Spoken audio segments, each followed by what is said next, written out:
الكريم، السلام عليكم ورحمة الله.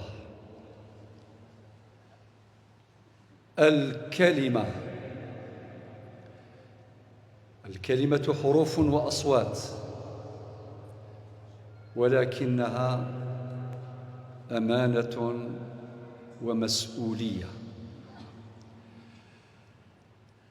الكلمة كما يقول الإمام الماوردي في أدب الدنيا والدين: تترجم مستودعات الضمائر وتخبر عن مكنونات السرائر. الكلمة أمانة. بالكلمة تبرم العقود والالتزامات. لذلك جاء في آية القرآن في سورة المائدة: يا أيها الذين آمنوا أوفوا بالعقود. هذه العقود التي تبرم بين الناس قد تكون عقودا رسمية خاضعة لأوضاع وأشكال معينة، ولكن الأصل أن العقود تبرم بألفاظ اللافظين كما يقول السادة الفقهاء، باقتران الإيجاب مع القبول تبرم العقود. قال ربنا في سورة قاف في الآية 18: ما يلفظ من قول إلا لديه رقيب عتيد.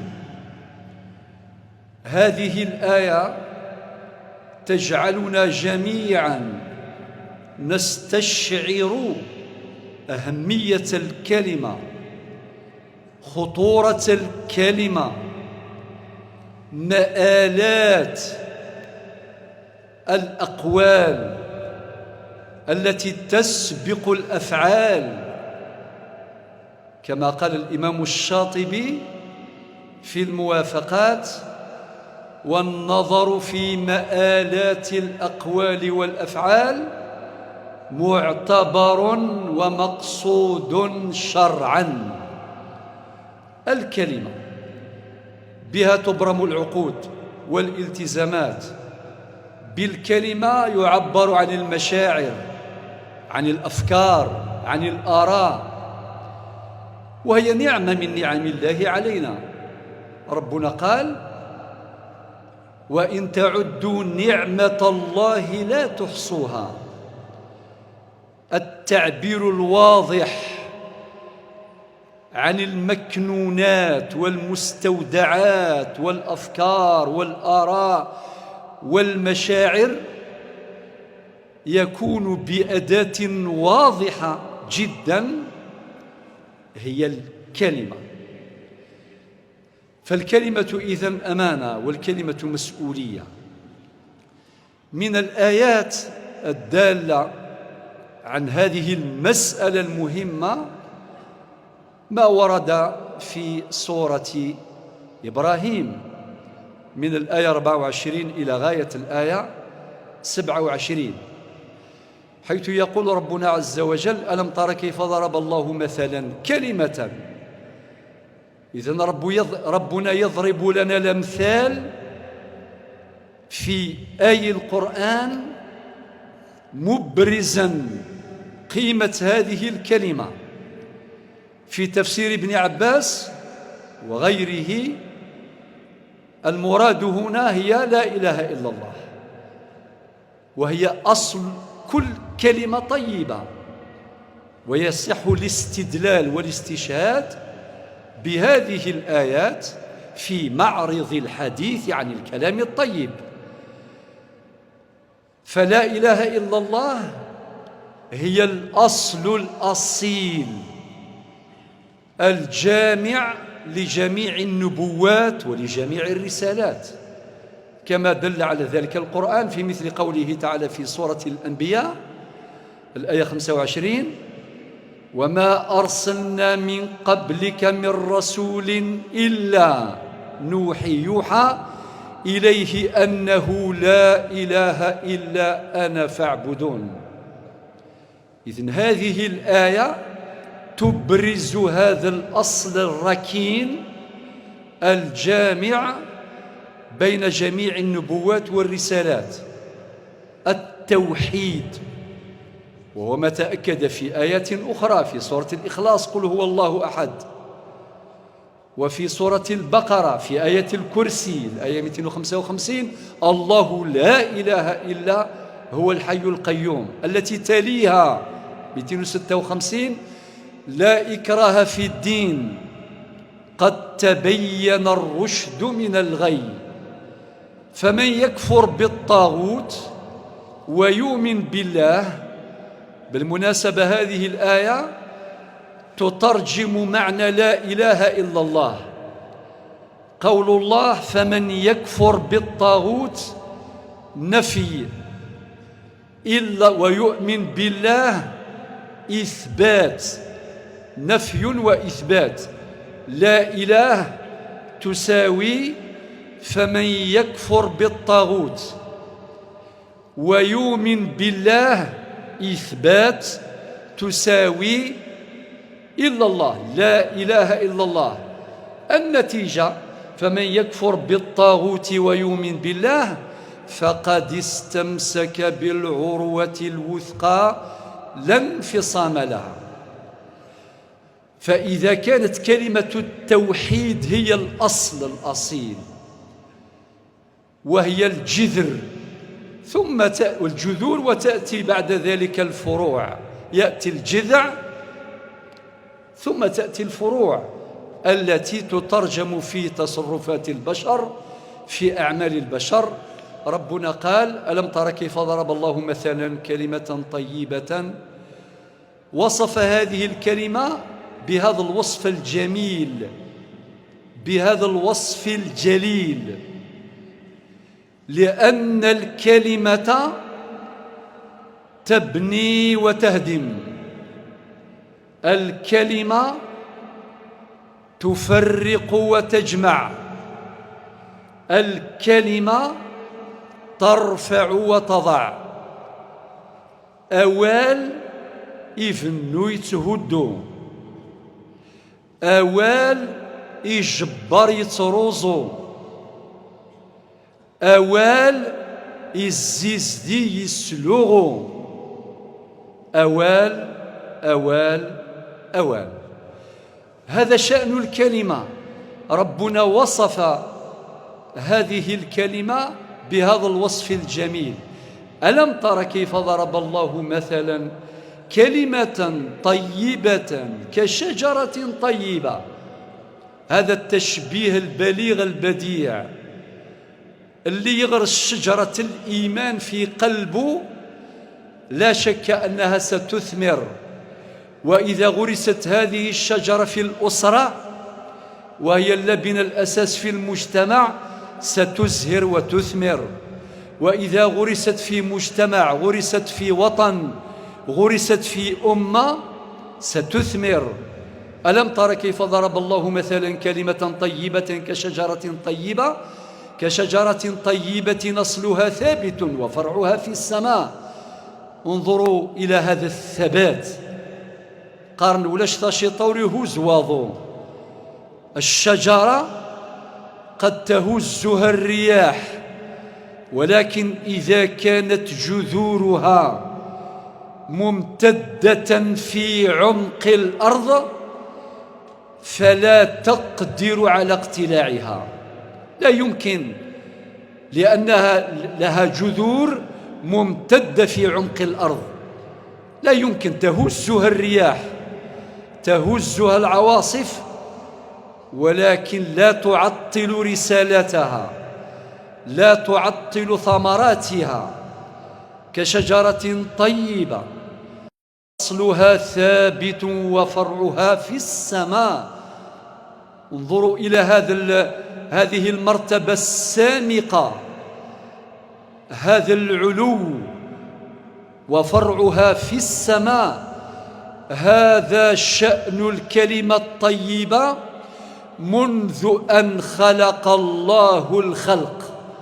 لذلك الآن يأتي المؤرخون والرواة فيروون الكلام الطيب الذي يتناقله جيل عن جيل، تتناقله الأجيال. لما؟ لأنه كلام طيب، رغم أن القائلين لهذا الميراث ماتوا منذ قرون، ولكن مخلدون بهذا الأثر الطيب. يمضي الرجال ويبقى النهج والأثر، كشجرة طيبة نصلها ثابت وفرعها في السماء، تؤتي أكلها كل حين بإذن ربها. هذه الصفة من صفات هذه الكلمة الطيبة، شجرة التوحيد. هذه الثمرات التي تترجم في الأعمال الصالحات، في العبادات، في الأنواع من الأعمال الخيرة التي يتركها الإنسان في هذه الدنيا، والتي تسبقه إلى دار القرار فتنفعه حيث لا ينفع مال ولا بنون. إذن هذه خصلة من خصال هذه الكلمة الطيبة، أصلها ثابت وفرعها في السماء، تؤتي أكلها كل حين بإذن ربها، ويضرب الله الأمثال للناس لعلهم يتذكرون. في الآية الأخيرة، في الآية 27، مرة أخرى يعود ربنا عز وجل ليذكرنا بذلك القول الطيب، فيقول: يثبت الله الذين آمنوا بالقول الثابت في الحياة الدنيا وفي الآخرة، ويضل الله الظالمين ويفعل الله ما يشاء. ما أحوجنا إلى الثبات؟ الدنيا عامرة بالمفاجآت، الدنيا عامرة بالابتلاءات، وتلك حكمة الله. هو الذي أنبأنا في آي القرآن كما في سورة البقرة في الآيتين 155 156: ولنبلونكم، ويبتلين الله بما يشاء بشيء من الخوف والجوع ونقص من الأموال والأنفس والثمرات وبشر الصابرين. إذا غرست هذه الشجرة في القلوب ستثمر جملة من الثمرات. من هذه الثمرات السكينة التي تملأ القلب. قال العقلاء والحكماء والعلماء أن السعادة مقرونة بالسكينة التي تملأ القلوب. ربنا قال في آي القرآن: هو الذي أنزل السكينة في قلوب المؤمنين. إذن ربنا عز وجل جعل هذه السكينة ثمرة من ثمرات الإيمان، ثمرة من ثمرات التوحيد الذي يملأ القلب. هو الذي أنزل السكينة في قلوب المؤمنين ليزدادوا إيمانا مع إيمانهم. هذه من ثمرات هذه الشجرة الطيبة، كلمة التوحيد التي نغرسها في القلوب. ويقول عقلاء الدنيا الآن أن معظم الأمراض التي يعاني منها البشر في هذا الزمن الصعب جدا، الحياة معقدة، ومن ثمرات ذلك التعقيد هذا القلق الذي يملأ الكثير من القلوب، مما أدى إلى العديد من الأمراض التي تظهر أعراضها بيولوجيا. ولكن السكينة هي أساس السعادة. ربنا ربط هذه السكينة بالإيمان. إذن هذه ثمرة من ثمرات شجرة التوحيد، ثمرة من ثمرات لا إله إلا الله، الكلمة الطيبة. ألم تر كيف ضرب الله مثلا كلمة طيبة؟ وهذا فرع من الفروع السامقة التي أشارت إليها الآيات في سورة إبراهيم. من ثمرات هذه الشجرة أيضا الأخوة التي تجمع بين المؤمنين. نعم، هناك أخوة في النسب، الأخوة في القرابة الدموية، الأرحام لها وزن كبير في شرع الله.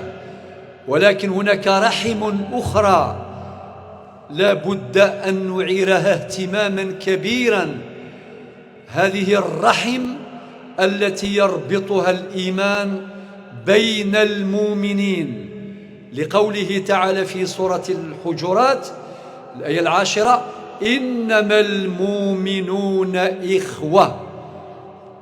إذن فمن ثمرات الإيمان هذه الأخوة التي يجب علينا أن نتمثلها في واقع الحياة. وفي ذلك اختبار كبير، هذا اختبار من الاختبارات العديدة التي نمتحن فيها جميعا. إنما المؤمنون إخوة. ومن ثمرات شجرة الإيمان العمل الصالح، التزام العمل الصالح. ربنا عز وجل قال في آخر سورة الكهف الآية 110: فمن كان يرجو لقاء ربه فليعمل عملا صالحا ولا يشرك بعبادة ربه أحدا. انظروا إخواني كيف ربط الله عز وجل ذلك بالإيمان. فمن كان يرجو لقاء ربه، من يرجو لقاء ربه هو المؤمن. لابد أن يترجم ذلك الإيمان إلى أعمال صالحات تتجلى في هذه الحياة. فمن كان يرجو لقاء ربه فليعمل. جاء حرف الفاء أداة عطف تفيد الترتيب مع الفورية. لابد من ترجمة هذا الإيمان إلى أعمال صالحات، وكل ميسر لما خلق له. فليعمل عملا صالحا ولا يشرك بعبادة ربه أحدا.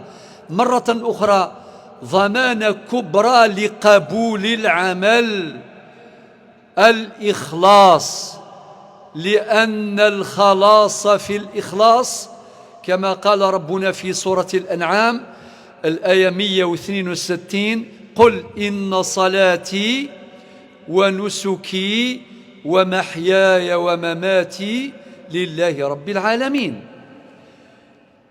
ومن ثمرات هذه الشجرة الثبات. ما أحوجنا إلى الثبات؟ ربنا في سورة إبراهيم في الآية 27 قال: يثبت الله الذين آمنوا.